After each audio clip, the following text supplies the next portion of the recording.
So ప్రెగ్నెన్సీలో వ్యాయామం అంటే ఎక్సర్సైజ్ అనేది చేయడం అనేది చాలా అవసరం. సో కామన్గా సింపుల్గా చేసుకునే ఎక్సర్సైజ్ ఏంటంటే వాకింగ్ చేయడం. అది ఏ ట్రైమస్టర్లో అయినా చేసుకోవచ్చు. మీరు ఫస్ట్ ప్రెగ్నెన్సీ పాజిటివ్ అయినప్పటి నుంచి డెలివరీ వరకు మీరు వాకింగ్ అనేది చేసుకోవడం అనేది చాలా అవసరం. ఎందుకంటే మీకు ఫ్లెక్సిబిలిటీ, మూమెంట్స్ అంతా బాగుంటుంది కాబట్టి అది చాలా సింపుల్, ఎవ్రీడే చేసుకునే ఎక్సర్సైజ్. కానీ కొన్ని రకాల ఎక్సర్సైజెస్ అనేది ప్రెగ్నెన్సీస్లో లైక్ ప్రీనిటల్ యోగా కానీ, కిగిల్స్ ఎక్సర్సైజెస్ అని కొన్ని రకాల ఎక్సర్సైజెస్ స్పెసిఫిక్గా మనం ప్రెగ్నెన్సీలో అడ్వైస్ చేయడం అనేది జరుగుతుంది.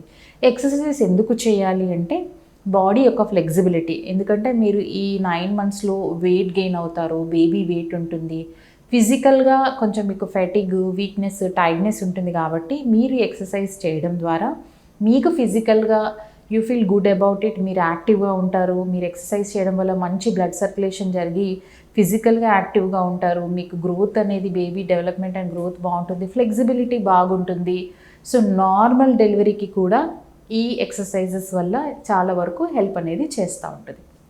కొన్ని సందర్భాల్లో మనము ఎక్సర్సైజెస్ అనేది కొన్ని సందర్భాల్లో కొందరు పేషెంట్స్కి అవాయిడ్ చేయమని చెప్తాం. ఈవెన్ వాకింగ్ కూడా. ఏదైనా ప్లాసెంటా లో లయింగ్ ఉండి ప్లాసెంటా చాలా కిందగా ఉన్నాను కానీ, మల్టిపుల్ ప్రెగ్నెన్సీస్, ట్రిప్లెట్స్ ప్రెగ్నెన్సీస్ వల్ల ఎక్కువ ఫిజికల్ యాక్టివిటీ చేయడం వల్ల ప్రీటర్మ్ లేబర్, అబార్షన్స్లోకి వెళ్తారు.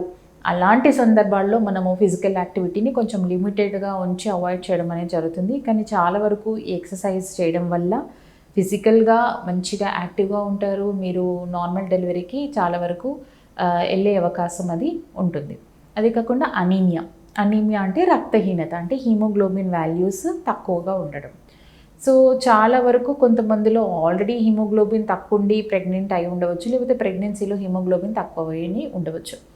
దీంట్లో అనీమియాని మనము మైల్డ్, మోడరేట్, సివియర్గా హీమోగ్లోబిన్ వాల్యూస్తో మనం పరిగణిస్తాం. సో ఈ మైల్డ్ అనీమియా అనేది మనకు ఐరన్ టాబ్లెట్స్ అది కవర్ అయిపోతుంది. మోడరేట్ టు సివియర్ అనీమియా పేషెంట్స్ని మనం హై రిస్క్ ప్రెగ్నెన్సీస్గా పరిగణిస్తాం. దీంట్లో ఏంటంటే తగిన ట్రీట్మెంట్ కరెక్ట్గా తీసుకుంటే చాలా వరకు ఈ అనీమియా వల్ల వచ్చే ఇబ్బందుల్ని మనం అరికట్టవచ్చు. క్రానిక్గా ఈ అనీమియా ఉంది ప్రెగ్నెన్సీలో అంటే సరిగా టాబ్లెట్స్ తీసుకోవట్లేదు, సరిగా డైట్ తీసుకోవట్లేదు, హీమోగ్లోబిన్ ఇంప్రూవ్ అవ్వట్లేదంటే అది బేబీ యొక్క ఎదుగుదలను ఎఫెక్ట్ చేసి ఐయూజీఆర్ బేబీస్ అంటే బేబీ యొక్క గ్రోత్ సరిగా ఉండకపోవడము, వెయిట్ బేబీ సరిగా ఉండకపోవడం, మదర్ కూడా వీక్నెస్ అని, టైర్డ్గా ఉండడము, సరిగా అట్లీస్ట్ తన డైలీ యాక్టివిటీస్ కూడా కరెక్ట్గా చేసుకోలేకపోవడం అనేది చూస్తూ ఉంటాం.